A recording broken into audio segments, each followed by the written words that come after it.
নমস্কাৰ ছাত্ৰ ছাত্ৰীসকল তোমালোক আটাইকে শিকোৱা আহাৰ আজিৰ পাঠলৈ স্বাগতম জনাইছো আজি আমি আলোচনা কৰিম সপ্তম শ্ৰেণী গণিতৰ 13 নম্বৰ অধ্যায় সূচক আৰু ঘাত আৰু এই পাঠতে আজি আমি অনুশীলনী 13.1 ৰ প্ৰশ্ন নম্বৰ 6 টো আমি সমাধান কৰিবলৈ শিকিম ছাত্ৰ ছাত্ৰীসকল আহা আমি প্ৰশ্নটো প্ৰথমে চাই লওঁ এই প্ৰশ্নটোত আমাক দিয়া আছে খালী বাকচত গ্ৰেটাৰ দেন লেছ দেন বা ইকুৱেল চিন বহুৱা ইয়াতে আমাক কিছুমান খালী বাকচ দিয়া আছে আৰু বাকচবোৰৰ সোঁফাল আৰু বাওঁফালে দুটাকৈ সংখ্যা দিয়া আছে এই সংখ্যাবোৰ চাই আমি গ্ৰেটাৰ দেন লেছ দেন বা ইকুৱেল এই চিনকেইটা আমি বহুৱাব লাগে আমি প্ৰথমে চাওঁ আহা 1 নম্বৰ খালী ঘৰটো 1 নম্বৰ যেটো খালী ঘৰ দিয়া আছে খালী ঘৰৰ বাওঁফালে দিয়া আছে -5 টু দি পাৱাৰ 3 আৰু সোঁফালে দিয়া আছে 5 টু দি পাৱাৰ 3 এতিয়া আমি চাব লাগে যে এই সংখ্যা দুটাৰ ভিতৰত কোনটো সংখ্যা ডাঙৰ আৰু কোনটো সংখ্যা সৰু আমি যদি ঘাত কেইটা চাওঁ বা সূচক কেইটা যদি চাওঁ তেতিয়াহলে দেখিম যে দুইটাতে সূচক আছে 3 আৰু 3 সূচক দুইটা সমান হয় তাৰ পিছতে আমি চাম ভূমি যদি চাওঁ দেখিম 5 আৰু 5 আছে কিন্তু বাওঁফালে যেটো সংখ্যা দিয়া আছে তাত দিয়া আছে -5 আৰু -5 টো যেতিয়া আমি 3 বাৰ পূৰণ কৰিম 3 টো হৈছে এটা অযুগ্ম সংখ্যা আৰু 3 বাৰ পূৰণ কৰিলে ইয়াৰ উত্তৰটো আহিব এটা মাইনাছ সংখ্যা হ'ব পূৰণ কৰি যি সংখ্যা নাপাওঁ লাগিলে সেই সংখ্যাটো কি হ'ব এটা মাইনাছ সংখ্যা হ'ব আৰু আমি যদি বাওঁফালে চাওঁ 5 সংখ্যাটো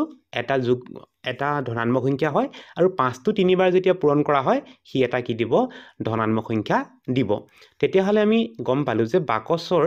বাওঁফালে থকা যেটো সংখ্যা আছে -5 টো কিউব কৰিলে পাম এটা মাইনাছ সংখ্যা আৰু 5 টো কিউব কৰিলে আমি পাম এটা প্লাস সংখ্যা এটা প্লাস আৰু এটা মাইনাছ সংখ্যাৰ ভিতৰত প্লাসৰ সংখ্যাটো বা ধনাত্মক সংখ্যাটো সদায় ডাঙৰ হয় সেই কাৰণে আমি বহুৱাব লাগিব ইয়াতে লেছ দেন চিনটো বহুৱাব লাগে আৰু তোমালোকে এইটো কথা মনত ৰাখিবা এই যে চিনটো লিখা আছে লেছ দেন বা গ্ৰেটাৰ দেন এই চিনটো সদায় যেটো সংখ্যা ডাঙৰ সেই ডাঙৰ সংখ্যাটোৰ ফালে তোমালোকে চিনটোৰ যেটো ডাঙৰ অংক আছে সেই ডাঙৰ অংকটো তোমালোকে হেফালে মুখ কৰি দিবা যেটো প্লাসটো এটা ডাঙৰ সংখ্যা হয় সেই কাৰণে আমি এই বহল অংকটো প্লাসৰ ফালে ৰাখিলো আৰু যেটো সংখ্যা সৰু হেফালে আমি কি কৰিম ঠেক অংকটো বা য'ত এই কোণটোৰ নিচিনা আছে সেই অংকটো আমি ৰাখি দিলো ঠিক একে ধৰণে আমি কৰিব লাগে 2 নম্বৰ প্ৰশ্নটো 2 নম্বৰ প্ৰশ্নটোত আমাক দিয়া আছে -5 স্কয়াৰ আৰু এটা দিয়া আছে 5 স্কয়াৰ স্কয়াৰতে কি কৈছে স্কয়াৰে কৈছে যে আমি 5 টো দুবাৰ পূৰণ কৰিব লাগে আমি যদি 5 টো দুবাৰ পূৰণ কৰো তেতিয়াহলে পাম 25 প্ৰথমে আমি চাম বাওঁফালে থকা অংকটো বাওঁফালে দিয়া আছে -5 স্কয়াৰ যেটো -5 টো আমি দুবাৰ যদি পূৰণ কৰো 2 টো কি হয় এটা যুগ্ম সংখ্যা হোৱাৰ কাৰণে আমি পাম এটা প্লাস সংখ্যা আকৌ আমাক দিয়া বাকচৰ বাওঁফালে থকা সংখ্যাটো এটা প্লাস সংখ্যা হয় 5 টো এটা যোগাত্মক সংখ্যা হয় আৰু এটো যদি স্কয়াৰ কৰা হয় তেতিয়াও আকৌ কি হ'ব এটা প্লাস সংখ্যা হ'ব তাৰ মানে আমি কি পাম বাওঁফালে পাম +25 আৰু সোঁফাল বা দুইফালে আমি পাম +25 আৰু দুইটা সংখ্যা যেহেতু সমান হয় সমান হোৱাৰ কাৰণে আমি দিব লাগিব এটা সমান চিন গতিকে দুইটা সমান হ'ব 3 নম্বৰটো আমাক দিয়া আছে -7 টু দি পাৱাৰ 4 আৰু 7 টু দি পাৱাৰ 4 ইয়াতে পূৰণ কৰিব লগা সংখ্যাটো হৈছে 7 আমি বাওঁফালেও 7 টো 4 বাৰ পূৰণ কৰিব লাগে আৰু সোঁফালেও 7 টো আমি 4 বাৰ পূৰণ কৰিব লাগে কিন্তু কি দেখিছো যে বাওঁফালে -7 দিয়া আছে -7 টো যেতিয়া 4 বাৰ পূৰণ কৰিম 4 টো যুগ্ম সংখ্যা হয় গতিকে আমি এটা প্লাস সংখ্যা পাম আকৌ সোঁফালে যেটো সংখ্যা আছে 7 টু দি পাৱাৰ 4 তাক কৰিলে আমি কি পাম এটা প্লাস সংখ্যা আৰু দুইফালে যেটো 7 টো আমি 4 বাৰ পূৰণ কৰিব লাগে গতিকে সোঁফাল আৰু বাওঁফাল দুইফালে পোৱা সংখ্যা দুটা কি হ'ব সমান হ'ব গতিকে দিব লাগিব ইকুৱেল বা সমান চিন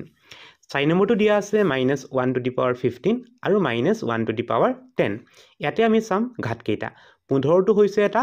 অযুগ্ম সংখ্যা আৰু অযুগ্ম সংখ্যা হোৱাৰ কাৰণে আমি -1 টু দি পাৱাৰ 15 কৰিলে পাম -1 আৰু -1 টু দি পাৱাৰ যেতিয়া 10 কৰা হ'ব 10 টো কি হয় এটা যুগ্ম সংখ্যা হোৱাৰ কাৰণে পাম আমি 1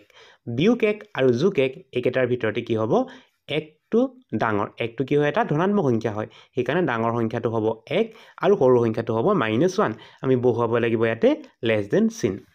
5 নম্বৰটো দিয়া আছে -1 টু দি পাৱাৰ 11 আৰু 1 টু দি পাৱাৰ 11 ইয়াতে আমি চাব লাগিব দুইটাতে আমি 1 টো 11 বাৰে পূৰণ কৰিব লাগে আমি ইয়াতে চাম কোনফালে প্লাস সংখ্যাটো পায় আৰু কোনফালে মাইনাছ সংখ্যাটো পায় আমি যদি বাওঁফালে চাওঁ -1 আছে -1 টু দি পাৱাৰ 11 যদি কৰা হয় 11 টো যেটো এটা অযুগ্ম সংখ্যা হয় গতিকে আমি বাওঁফালে পাম -1 আৰু সোঁফালে আমি পাম +1 -1 আৰু +1ৰ ভিতৰত +1টো কি হ'ব ডাঙৰ সংখ্যা হ'ব সেইকাৰণে আমি বহাব লাগিব লেছ দেন চিন তাৰপিছতে আহিলে 6 নম্বৰটো 6 নম্বৰটো দিয়া আছে 2 টু দি পাৱাৰ 7 আৰু 2 টু দি পাৱাৰ 6 ইয়াতে আমি দুইফালে প্লাছৰ সংখ্যাই আছে কিন্তু মন কৰা বাওঁফালে 2 7টা পূৰণ কৰিব লাগে আৰু সোঁফালে 2 পূৰণ কৰিব লাগে 6টা 2 যদি 7টা পূৰণ কৰোঁ 2 7টা পূৰণ কৰিলে মানটো ডাঙৰ হ'ব আৰু 2 6টা পূৰণ কৰি যিটো উত্তৰ পাম সেইটো কি হ'ব সৰু হ'ব সেইকাৰণে আমি দিব লাগিব ইয়াতে গ্ৰেটাৰ দেন চিন 2 টু দি পাৱাৰ 7টো হ'ব ডাঙৰ আৰু 2 টু দি পাৱাৰ 6টো হ'ব সৰু সেইকাৰণে আমি দিব লাগিব ইয়াতে গ্ৰেটাৰ দেন চিন ছাত্ৰ ছাত্ৰীসকল আজিৰ পাঠটি ইমানে আছিল আজিৰ পাঠটি ইমানতে সামৰিছোঁ নতুন এটি পাঠৰ আলোচনাৰ সৈতে তোমালোকক পুনৰ লগ পাম বুলি আশা ৰাখিলোঁ নমস্কাৰ